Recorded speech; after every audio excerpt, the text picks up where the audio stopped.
Ako si Mark Andre V. Siniza.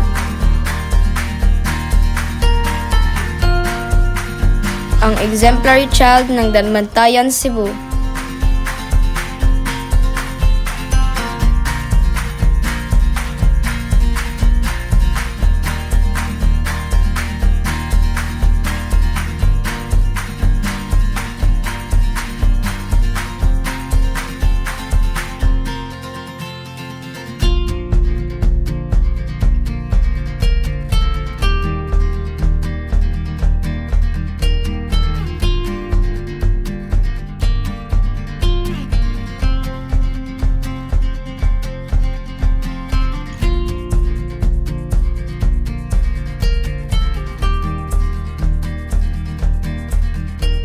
Ako si Mark Andre V. Siniza, 30 taong gulang at kasilukuyang naninirahan sa Barangay Bateria, Lungsod ng Dalmantayan at Probinsya ng Cebu. Ang aking mga magulang na nagpalaki at nagmahal sa akin ay sina Eileen S. Villafuente at Mark O. Siniza. Sa edad na 11, natuklasan ko ang aking hilig sa pagsusulat bilang campus journalist. Nakamit ko ang kampyonato sa District Schools Press Conference 2024 at muling lumahok sa mga paligsahan sa dibisyon, kung saan nagtamo ako ng ika-6 at kalaunan ay ika-4 na pwesto laban sa mahigit 6 na kalahok. Ako rin ay isang atleta na nagwagi ng ika-2 pwesto sa larangan ng badminton sa district meet. Noong April 15, 2025, nagtapos ako bilang valedictorian ng Bateria Elementary School at nakatanggap ng iba't ibang karangalan, gaya ng Best in English, Best in Science, Best in Mathematics, Best in Religion, Conduct Awardee, at Campus Journalist of the Year. Ako lamang ang nagtapos na may with high honor sa aming batch. Sa ngayon, ako ay isang grade 7 student sa Medellin National Science and Technology School, matapos pumasa sa masusing pagsusulit at proseso ng pagpipili. Ako rin ay kasapi ng journalism team, English club ng aming paaralan, at public information officer sa aming classroom. Hindi naging madali ang aking paglalakbay.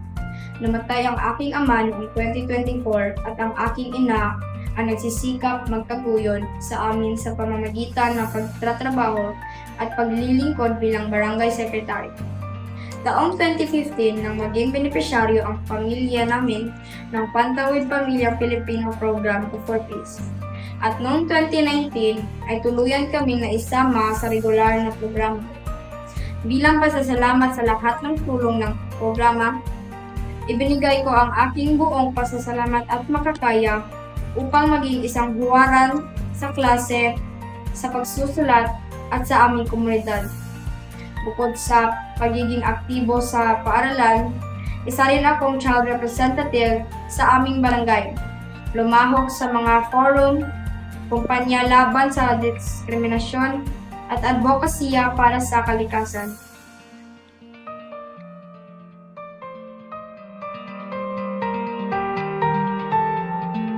Namumuhay ako bilang isang individual na madalas mawalan ng mga oportunidad dahil sa kakulangan sa pinansyal na kakayahan. Maraming pagsubok ang hinarap ng aking pamilya. Madalas kaming maliliitin at husgahan ng ibang tao batay lamang sa panlabas na anyo. Tinitingnan kami mababa at hindi pantay sa kanila at madalas pa ay nakakaranas ng hindi patas na pagtrato dahil sa kanilang katayuan sa buhay. Ngunit nagbago ang lahat nang maging miyembro kami ng Pantawid. Ang Pantawid ang tumulong sa amin upang matugunan ang aming pang-araw-araw na pangangailangan. Sa pamamagitan ng programang ito, unti-unting umaangat ang aming tingin sa aming lipunan. Nakakabili na kami ng mga pangunahing bilihin at kagamitan sa bahay dahil sa tulong na aming natatanggap. Masasabi ko ang malaking pagbabago na ganap sa aking buhay mula na maging miyembro ako ng Pantawid ay ang pagkakaroon ng mas matatag na kalagayang pinansyal. At higit sa lahat, ang pagiging isang taong mas marunong magpasalamat at magpahalaga. Ang aral na aking natutunan mula sa lahat ng aking mga tagumpay ay ang laging magpapasalamat sa mga naging bahagi ng iyong pag-unlad.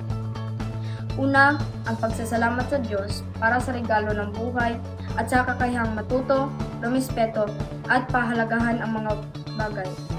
Pangalawa, ang pasasalamat sa ating mga magulang para sa walang sawang pagmamahal at suporta na ibinibigay nila mula pa noong tayo'y isnilang. At panghuli para sa akin, ang pasasalamat sa Pantawid para sa mga biyayang ipinagkaloob nila, sa tulong pinansyal na lubos namin kinakailangan na tumutulong lalo na pagtugon sa mga pangangailangan naming magkapatid sa pag-aaral. Kaya masasabi ko ang pinakamahalagang aral na natutunan at sana ay matutunan din ng lahat ay ang pagpapahalaga o appreciation. Bilang isang mag-aaral, ang araw-araw naming tungkulin ay ang pag-aaral ng mabuti na kung saan ang aspetong ito ay maaaring maging dahilan ng pagbabago. Bilang tao, tayo ay nilikha para sa isang layunin. At bilang isang batang Pantawid pamilya, ang pinakamalaki kong maiambag ay ang aking edukasyon. Makakatulong ako sa pamamagitan ng pagtataguyod ng pagmamahal sa sarili, pagtanggap at pagkilala. Dahil sa mga problemang kinakaharap ng mga bata, mahalagang mayroong taong gagabay sa kanila sa mga oras ng kahirapan. Maaari kong gamitin ang aking kwento bilang inspirasyon sa mga bata dahil makakatulong ito sa kanila na maunawaan ang tunay na hamon sa buhay. Sa aking kwento, bawat problema ay may solusyon. Ang tanging masasabi ko ay mapalad ka. Mapalad kang maging bahagi ng isang organisasyon na nagmamalasakit at sumusuporta sa iyo. Hindi man ito napapansin ng karamihan sa mga benepisyaryo ng Pantawid, pero masasabi kong ang pagiging bahagi ng ganitong programa ay isang pagbubukas ng isipan. Isang bata na nararapat pakinggan, ako ay nag-aadvokasya para sa mga karapatan at proteksyon namin. Ang bawat tinig ng kabataan ay mahalaga at dapat bigyang pansin at pagnilayan. Kaming mga bata ay may mahahalagang ideya at pananaw na maaaring makatulong para sa ikabubuti ng komunidad. At hindi ito dapat ipagsawalang bahala. Sa pamamagitan ng pagdinig ng boses namin, maaari tayong makabuo ng isang komunidad kung saan ang bawat bata ay ligtas, protektado at kinikilala. Ang aking boses ay nagsasalita para sa karapatan at dangal ng kabataan at ipagpapatuloy ko ang aking advokasya hanggang sa bawat tinig ng bata ay marinig, igalang at halagahan. Appreciation abounds. In the darkest tunnels of life, hope and encouragement glows. Pantawid support and hope flows. I have always seen a vision where my life would make a transition.